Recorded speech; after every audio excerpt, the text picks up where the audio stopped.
Maaga nang namimili ang ilang consumer ng Noche Buena items. Inaasahan namang tataas ang presyo nito sa Disyembre ayon sa DTI. Para sa detalye, makakasama natin live si Paul Hernandez. Paul?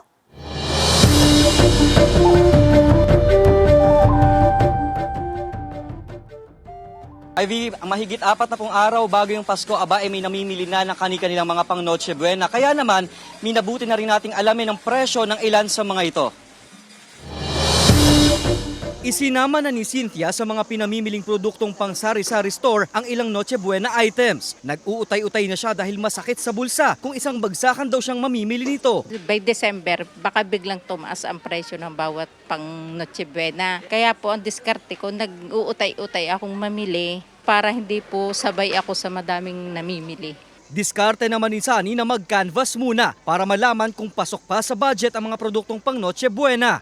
Para pagdating ng Noche Buena, meron akong panghanda para mabili ko na agad ang dapat bilhin. Ayon sa pamunuan ng grocery store, wala pa silang pagtataas sa presyo ng mga panghanda sa Pasko. Ang pasta noodles, mabibili ng 42 pesos hanggang 113 pesos and 45 centavos. 37 pesos hanggang 98.50 ang spaghetti sauce. 16.50 hanggang 310 pesos ang keso. Sa condensed milk, 36 pesos hanggang 69 pesos ang presyo. Naglalaro naman ang presyo ng fruit cocktail mula 56 pesos hanggang 298 pesos. Pero asahan daw na may paggalaw sa presyo ng ilan dito sa Disyembre na karaniwang nangyayari tuwing Christmas season. Hindi naman po ganung kalaki yung tinatas nilang presyo pero mga 10% po ganun. Doon po sa katulad ng mga pasta natin. Kahit ang ham na mabili tuwing Pasko, wala pa raw pagtaas ng presyo. Depende sa klase, may ham ka na sa presyong 129 pesos hanggang 599 pesos. Pero posible pa rin magmahal depende sa ibibigay na presyo ng supplier. Ayon sa Department of Trade and Industry o DTI, magkakaroon pa sila ng pagpupulong sa mga manufacturers ng Noche Buena products. Nakatakda pang maglabas ng suggested retail price o SRP ang DTI sa mga ito.